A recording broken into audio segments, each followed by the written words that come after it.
Good morning, everybody. You get a nice big old cup of coffee or whatever your drink of choice is on a nice morning. First off, I want to say thank you to those of you who subscribed. I'm kind of shocked that anyone would want to listen to me yell at a microphone, but hey, I appreciate it. And please, if you do like what I'm doing, like, comment, subscribe, all that stuff. It really does help a small channel like mine, especially since I'm so new. I'm trying to learn, trying to grow, and do all that fun stuff. So, without further ado, let's get into things. So this was going to be a mini episode, but then there was so much stuff that I wanted to talk about that it ended up being full-sized. So, first up, Stellar XLM. Man. So, we talked the other day about Akon's Akoin, and how he's trying to build this big ol' $6 billion city of the future in Senegal by 2030, but didn't really go into anything about Akon's Akoin or the network it's based on. So I thought this article was worth talking about because it looks like Akon's Akoin, I love saying it, is based off of Stellar, and they're using it to help digitize medical access in Rwanda, which is pretty cool. So that he's partnered up with Jeev, which is a blockchain-based platform to connect patients with healthcare professionals. Pretty cool. Nice little application of the blockchain in our daily lives, or at the very least in Africa. So yeah, they're saying by offering this within the Akoin platform, it extends their reach beyond Rwanda into other countries throughout Africa, and it can improve the quality and cost of healthcare in those developing countries. Africa is going to be huge for crypto. I've said it before. Cardano's partnering with governments in Africa. Akon obviously is doing some really interesting stuff on the continent. It's been a continent that honestly has been ignored, maligned, and plundered for centuries. So it's really interesting to see that people are actually starting to develop it, and we're probably going to start to see a really robust African economy emerge. At the very least, I hope, and an economy based heavily on the blockchain, which would be incredibly good for all of us and the people who live there. So, John Karras, the current co-founder and president of Akoin, said the company was very proud of its partnership. Well, of course you would be. Why wouldn't you be? So yeah, they've actually been establishing a lot of major partnerships. It's becoming the main currency for the Mali Medical and Technology City in Western Kenya, and they are still pushing forward with those plans in Senegal. It's really, really cool. $6 billion is what they plan to spend on that city with a 10-year time frame. Construction is supposed to begin at the end of this year. So we'll see if the coronavirus causes any issues or puts it back. But hey, just another example of blockchain getting into our daily lives. That actually puts me into a perfect segue for number 2, the not so serious but still kind of cool, Vechain. Oh, Vechain. Love it. So apparently Australian shoe manufacturers will be releasing an Air Max 1 from June 28, 2020, which will be verified by the Vechain Thor blockchain. That's really cool. The idea behind it is that product piracy is one of the biggest problems in the market economy. China makes billions every year off of their counterfeits. So it causes these poor mega corporations to suffer financial losses amounting to $323 billion. So Vechain is coming on in, offering a solution. So yeah, it's pretty cool. But yeah, they're trying to do all this stuff, and I believe it's down here. They talk about it. So it's this Vechain tool chain. Again, the names are fantastic. I love them. They make me chuckle. So yeah, it verifies important information such as the production location, date, stations along the value chain, and the authenticity of the shoes. And it's actually done by a chip that's been designed by Vechain. It carries all the product information, and it can be read using a QR code on the product packaging. It's pretty nice. Pretty simple, low impact. You're not going to notice it on your shoes or anything like that, but it will have that extra thing. And it's insane because Vechain is like already partnered with Walmart China, BMW, H&M, like all these like different little stores, Renwalt, PwC, like it's like this underground crypto that I think is going to be around for a really long time because it offers tangible, real world uses. And that to me is so important for the future of a crypto project. If you're not bringing anything to the table, people might make some money off you, but eventually you're going to disappear because why would any investor buy into you? Why would any large corporation look into using you? We're trying to change the world to be more open and transparent and accessible and fight corruption, and that's what blockchain can do. And to do that, we need to offer tools that not only do all those things, but make things more efficient and better for everyone. So it'll help us tear down the corruption. Woo! Getting a little political. All right, moving on to number 3, talking about Ripple. Exchange wallets. Losing millions in a malicious attack. Now, it's not because of any inherent vulnerability in Ripple, unless you count this built-in tool that we're about to talk about as a problem. But yeah, it's because these people, these exchanges, are incorrectly implementing the partial payment method that exists as a feature on the XRP ledger. So it's kind of interesting. Basically, the way XRP is done is that you can actually refund your transactions if it's enabled, which is kind of nice, for us as consumers and businesses. You buy something in Ripple, you want to return it, you can actually do it. So there we go. It allows a sent transaction to deduct the recipient's transfer fee. So if you were to buy something at Target, you transfer the Ripple, you pay your fee. You want to return it. When you return it, Target will pay that transfer fee for you, so you don't have to pay that twice. So the transfer fee can be charged to the recipient, and the sending user doesn't incur an expense. So the way these attacks were working is that they were sending partial, transactions with partial payment enabled. So the transaction gets accepted by the exchange, but it gets a very low amount of the specified currency. The platform reads the transaction, but only sees the field where the initial amount, or the large sum of the specified currency, or the metadata field was indicated. The compromised institution proceeds to credit the elite hacker with the initial amount on an internal system, despite having received a much smaller sum because of this. Unfortunate. And then they'll try to, get things to Bitcoin, Ethereum, or any other blockchain that does not have this feature, but for exchanges, they can withdraw the funds directly in XRP to the ledger and then transfer it, using atomic swaps or anything like that to a different crypto, and bang, bang, boom, Bob's your uncle. So there's actually a huge warning at the beginning of the list XRP is an exchange tutorial, and unfortunately exchanges are still getting this. So it's not like they cracked a code or did anything crazy. They literally just took an existing feature that multi-million-dollar businesses aren't implementing correctly and using it to get through things. It's amazing how people will crack the system so they don't have to work.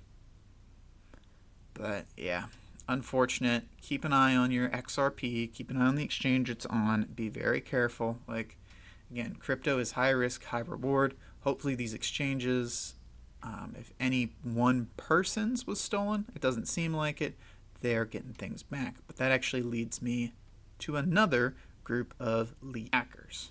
All right, so a hacker group stole $200 million from 5 different Bitcoin exchanges. They used spear phishing attacks to gain access. So a phishing attack would simply be you send out 500 emails to a bunch of random people. Hey, click this link and I'll do this. Or, hey, send me half a Bitcoin, I'll send you a Bitcoin back. You get maybe 5 responses from those 500, but That's still pretty good. Spear phishing is you target a specific person, like you would a fish with a spear, instead of just casting a line out to the quote-unquote ocean, as it is, and you do your best to get that person to click on that link based on targeted information and making it look like they should be talking to you. So, yeah, this group, which cybersecurity firm Clear Sky calls the Crypto Core, they believe they operate out of Eastern Europe, and they've been targeting crypto exchanges since 2018, mostly in the US and Japan. So basically what they do is extensive reconnaissance against the company, and then they worm their way in using these spear phishing attacks. They email an executive from an account that looks like a different high-ranking employee, either from the same organization or from someone they're partnered with, and then they're in. So they install malware, and they gain access to the executive's password manager accounts where all the keys are. Then they wait, like sharks, because a lot of these firms have multi-factor authentication on them. Like, duh, wouldn't you? But if that is ever turned off, like an executive leaves and they're transferring accounts, so they turn it off to transfer everything to the new guy and turn it back on, they immediately drain the funds from the wallets. So they are lurking. They are hiding underneath. These networks could have been infected for 2 years. Like, they might have stolen money from some exchange today that they wormed their way into back in 2018. It's really, really kind of scary. And spear phishing is actually pretty common. They did it against some bigger YouTubers. They hijack their owners with dodgy links. Then they'll delete all the videos, change the passwords, and ran a live stream featuring an interview with characters like Elon Musk or Changpeng Zhao, and then they'll ask viewers to send them cryptocurrency, which promises they'd send even more back.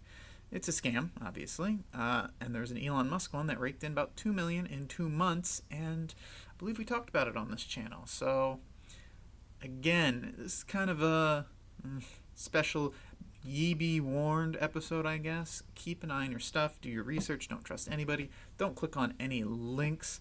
Like me personally, if I get an email from Binance asking me to do something, I go to Binance, sign in, and then see what they need me to do.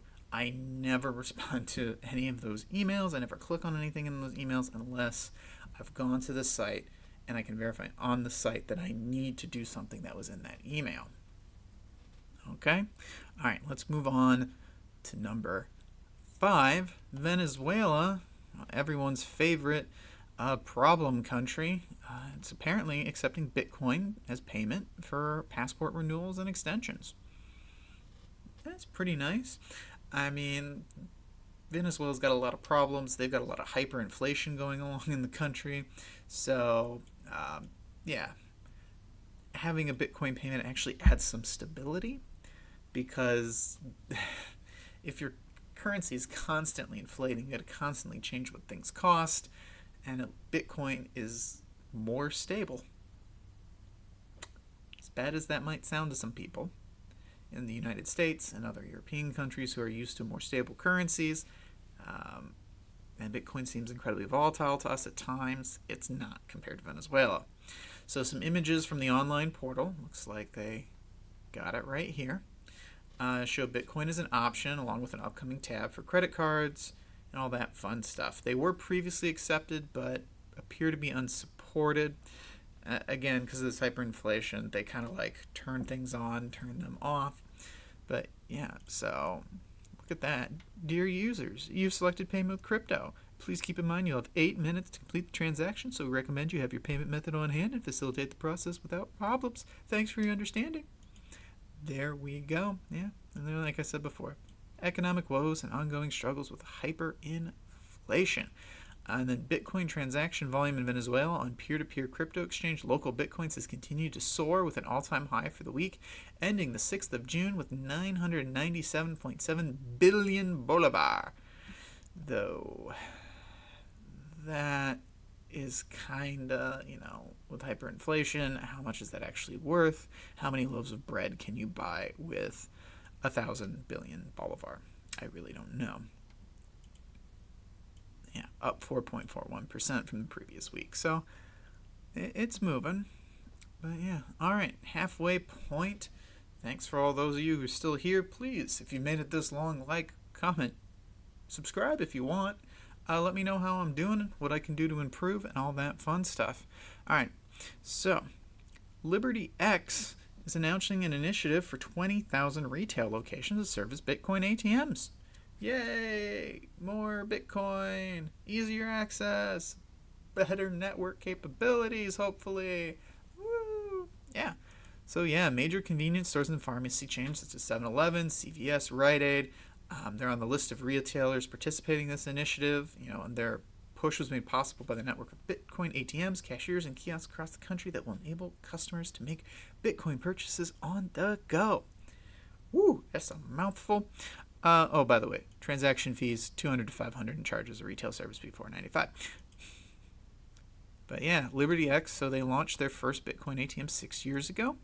And they've been trying to do things since then, initiatives, integrations between Bitcoins and traditional ATMs, and doing their best to make it so that way if you want to buy Bitcoin, but you don't want to log in to a computer and exchange, you can go down to your store and buy Bitcoin cash. Pretty cool. It's definitely interesting, but yeah. So a full list is available on their app and their website, and they got to sign up for a free account on LibertyX where they enter their wallet address so they can start purchasing. They scan the barcode of a nearby retailer who's part of the initiative, pay by cash to purchase the required amount, and the amount now stored in the customer's LibertyX account can be converted into Bitcoin by clicking on the Convert to Bitcoin button. It's getting better. Still not as user-friendly as honestly I would like, but it's getting better. And the better it gets, the more people use it, the more it spreads. So it's an important step. But all right, moving on. Can't have a video talking about news without talking about old Ethereum 2.0, everyone's favorite, never launching upgrade to this Ethereum network, coin that I love, drives me nuts. But yeah, so Ethereum 2.0 contributor Danny Ryan has revealed that Ethereum 2.0 will have its first multi-client testnet within next week called Altona V0.12, and it should be the last semi-major version before its launch. Please, please, please, please, please, please. So yeah, so they launched this Solidarity deposit contract, got formally reviewed, they found some problems and doing all this stuff. So they're going to be doing a bit more testing. Because it is a critical contract. So they recommend using it, and they want it to be reviewed by EVM and bytecode experts and all this fun stuff.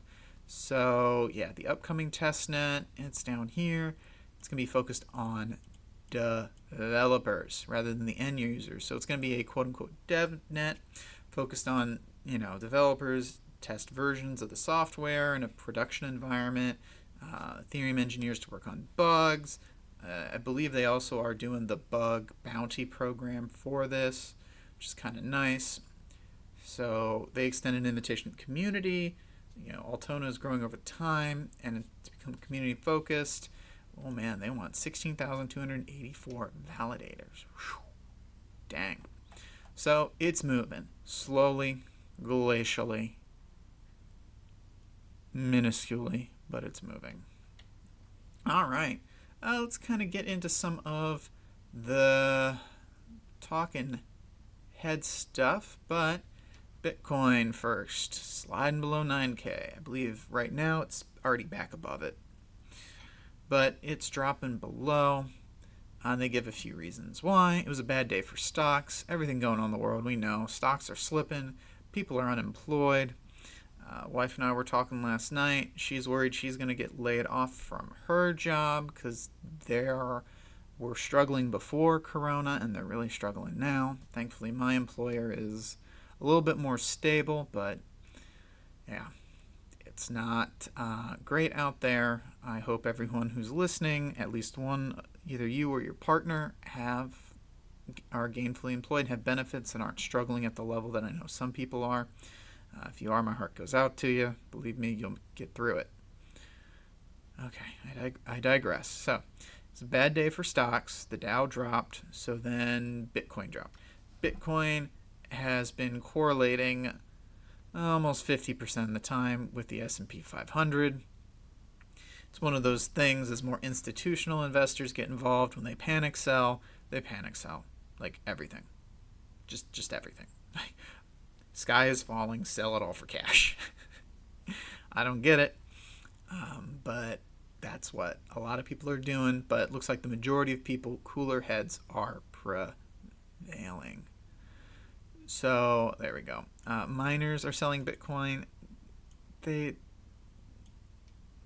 they put all 2,650 on Bitfinex at the same time, I could see people getting a little wary by that. But it makes sense.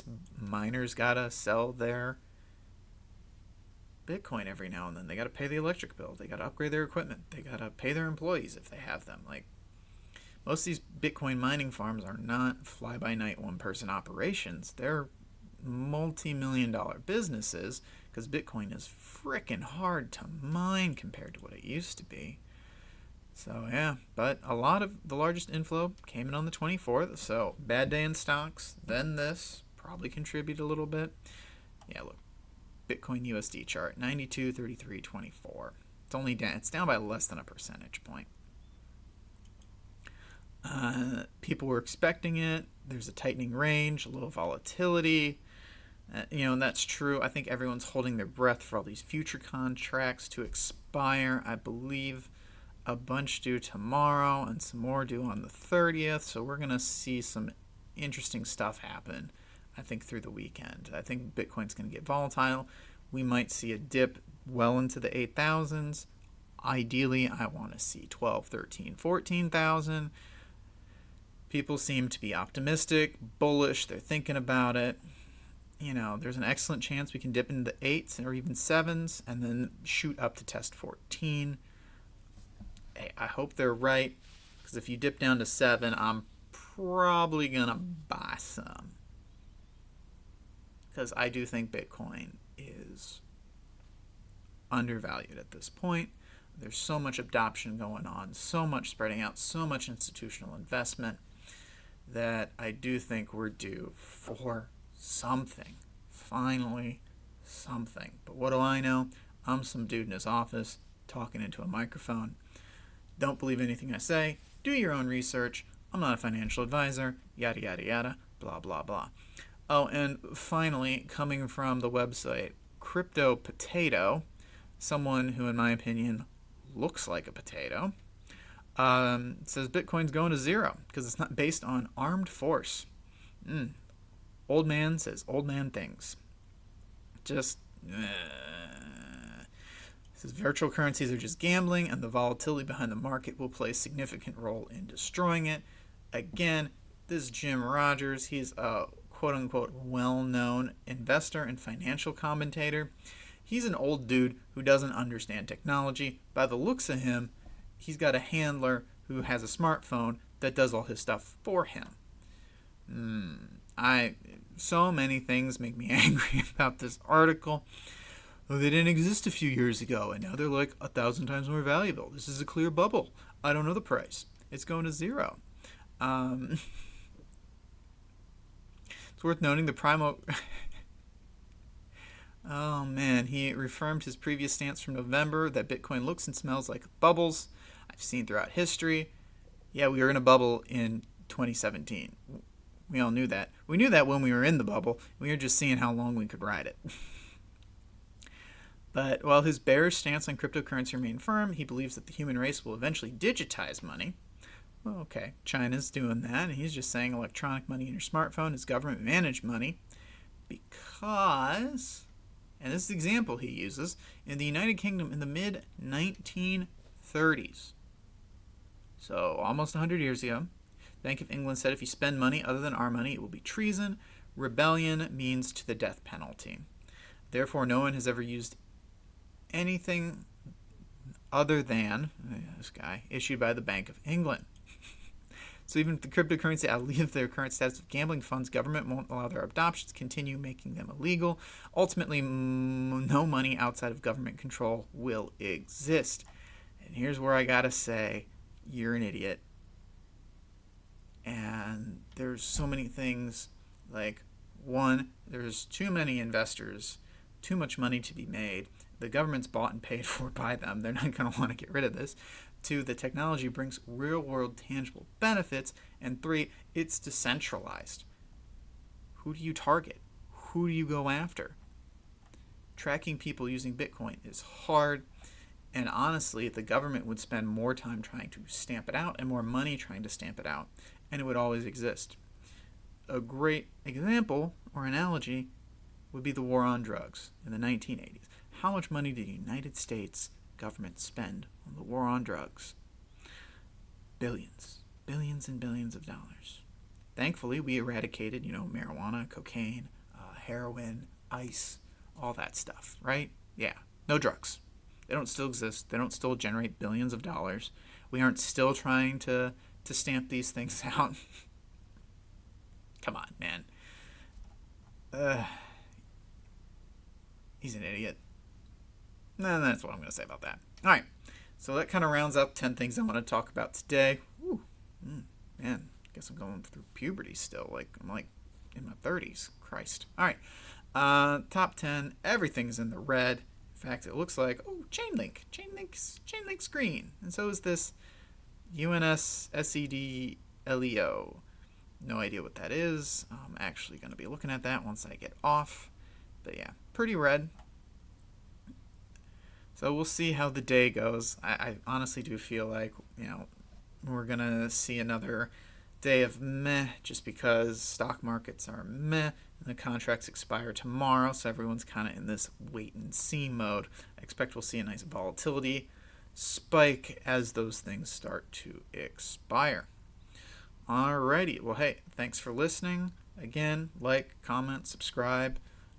Do all those things. It really helps me out. It really makes the YouTube algorithm go, hey, this guy's got some stuff that people might want to watch. And that pushes me out to more people. So believe me, every single one counts. Every single thing helps. So thank you and have a great afternoon. And I'm going to get back to drinking my coffee and figuring out what in the world this UNAS is. Thanks and have a good one.